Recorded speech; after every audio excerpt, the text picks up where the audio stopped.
नमस्कार मित्रांनो, तुमच्या सगळ्यांचं मराठी गुंजन व्हॉइस या चॅनलवर खूप स्वागत आहे। आज आपण आंधळं प्रेम ही सुंदर अशी कथा बघणार आहोत। पूनम सकाळी लवकर उठून मंदिरात गेली होती। मंदिरात देवाचे दर्शन घेते आणि मंदिराच्या भोवती फेऱ्या मारत होती।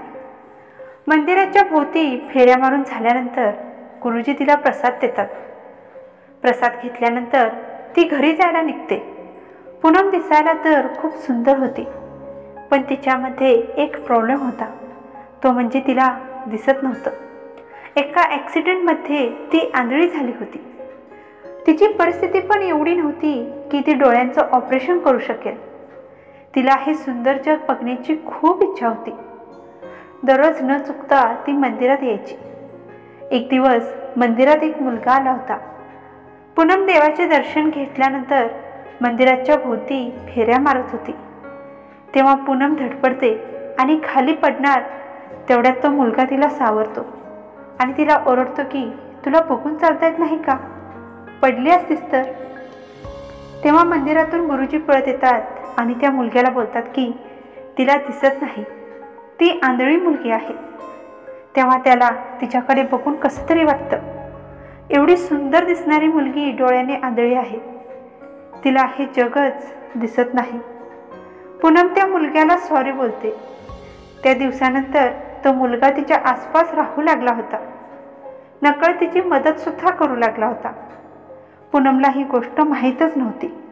असेच कितीतरी दिवस निघून जातात। एक दिवस तिच्या लक्षात येतं की आपल्याला कोणीतरी मदत करत आहे। पूनमला दिसत नव्हतं तरी सुद्धा ती पेंटिंग खूप छान करायची। तिला पेंटिंग करून खूप आनंद वाटायचा, खूप समाधान वाटायचं। तिला एक दिवस पेंटिंग करण्यासाठी तिच्याकडे कलर संपले होते। ते आणण्यासाठी मार्केटमध्ये जात होती। त्यावेळेस रस्ता क्रॉस करताना एका गाडीखाली येणार तेवढ्यात तो मुलगा तिथे येतो आणि तिच्या हाताला धरून रस्ता क्रॉस करतो। ती त्या मुलग्याचा स्पर्श लगेच ओळखते आणि त्याला विचारते की तू मंदिरात त्या दिवशी भेटलेला तोच मुलगा आहेस ना, तुझं नाव काय आहे? तेव्हा तो आपलं नाव अमन आहे म्हणून सांगतो। जेव्हा जेव्हा तिला मदतीची गरज पडायची तेव्हा तेव्हा अमन तिच्या मदतीसाठी धावून जायचा। तो एक सुंदर लेखक होता, खूप शायरी करायचा। तो तिला आनंदी ठेवण्यासाठी तिला आवडणारी मोगऱ्याची फुलं केव्हा केव्हा घेऊन जायचा। दोघांच्या मध्ये खूप चांगली मैत्री निर्माण झाली होती। तो दररोज एकतरी शायरी तिच्यावर नेहमी करायचा आणि तिला ऐकून दाखवायचा की बघ कशी झाली आहे। अमनला पूनमचा स्वभाव खूप आवडू लागला होता। पूनम खूप साधी भोळी होती। पूनम आणि अमन नेहमी एकमेकांच्या सहवासात राहू लागले होते। एक दिवस चेष्टा मस्करीमध्ये दोघांची खूप मोठ्याने भांडणं होतात। भांडणात अमन पूनमला बोलतो की तू पूर्णपणे माझ्यावर अवलंबून आहेस, मी आहे म्हणून तू आहेस। पूनमला या गोष्टीचा खूप राग येतो, तिचा स्वाभिमान दुखावला जातो। तेव्हा पूनम अमनला सांगते की आपल्या दोघांची मैत्री इथेच संपली, पुन्हा तू मला भेटायला येऊ नकोस। अमन सुद्धा रागाने तिला वाटेल तसे बोलून तिथून निघून जातो। पूनमला अमनच्या बोलण्याने खूप वाईट वाटतं। त्या दिवसानंतर पुन्हा ती उदास राहू लागली होती, एकटी एकटी राहू लागली होती। एक दिवस ती मंदिरात जात असताना तिचा पाय घसरतो आणि जोराची एका दगडावर आपटते आणि तिची दृष्टी परत येते। तिला संपूर्ण जग दिसू लागतं। पूनमला या गोष्टीचा खूप आनंद होतो की मी हे जग बघू शकते।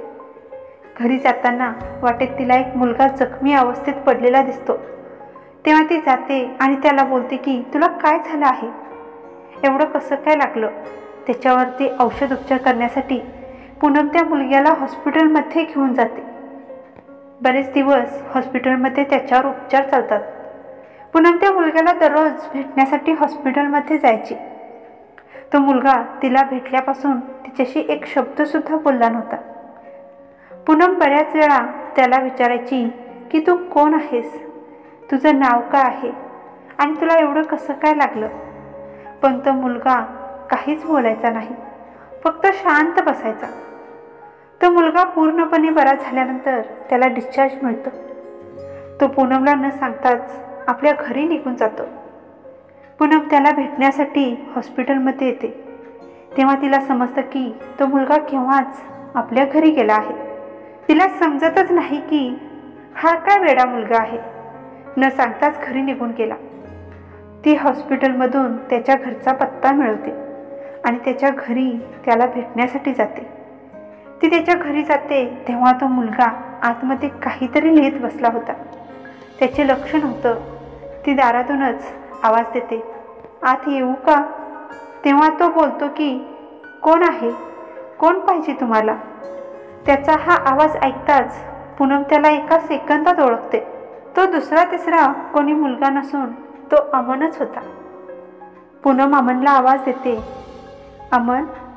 तेव्हा तो मुलगा खूप आश्चर्याने वरती बघतो तर काय, समोर पूनम उभी होती. त्याला काय बोलावे हे कळतच नाही. त्याच्या तोंडातून नकळत शब्द बाहेर पडतात. पूनम, तू इथे कशी काय? तुला माझ्या घरचा पत्ता कोणी दिला? दोघांचे पण एकमेकांना बघून डोळे भरून येतात. पूनम अमनला विचारते, एवढे दिवस तू माझ्यासोबत हॉस्पिटलमध्ये होतास, पण एका शब्दाने सुद्धा का बोलला नाहीस? तेव्हा अमन तिला सांगतो की मला तुला कोणत्याही प्रकारचं दुःख द्यायचं नव्हतं.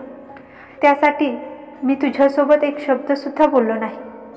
मी ठरवलं होतं की शक्य होईल तेवढे तुझ्यापासून दूर राहायचं, पण हे शक्य नाही. मी नाही राहू शकत तुझ्याशिवाय. मला माफ कर. मी त्या दिवशी तसं बोलायला नको हवं होतं. पूनम सुद्धा त्याला माफ करते आणि बोलते की तुझ्याशिवाय जगणं माझ्यासाठी खूप कठीण झालं होतं. तुला माहिती नाही एक एक दिवस कसा काढला आहे. तुला मी नाही सांगू शकत. त्या दिवशी दोघे पण एकमेकांचे प्रेम एकमेकांसमोर व्यक्त करतात. अमन तिच्यावर दररोज शायरी लिहित होता. त्यातलीच एक शायरी तिला ऐकून दाखवतो. खूबसूरत आंखों की गहराई में खो जाता हूँ, उनकी चमक में अपना सफ़र खो जाता हूँ, जैसे किताबों में कहानियाँ छुपी हो, उसी तरह उन आंखों में मैं अपनी मंजिल ढूंढता हूँ. न तुझसे दूर जाना मंजूर था, न तेरी बाहों में रहना कबूल था. ये दिल भी अब समझ चुका था, तो मेरी भूल थी, मैं तेरा भूल था. आणि या सुंदर अशा शायरीने त्यांच्या प्रेमाला एक नवी दिशा मिळते. आशा करते की मित्रांनो तुम्हाला आजची ही कहाणी आवडली असेल तर नक्की लाईक, शेअर आणि कमेंट करायला विसरू नका. त्याचसोबत चॅनलवर जर नवीन असाल तर सबस्क्राईबसुद्धा करा. भेटूया पुढच्या नवीन कहाणीमध्ये. तोपर्यंत धन्यवाद.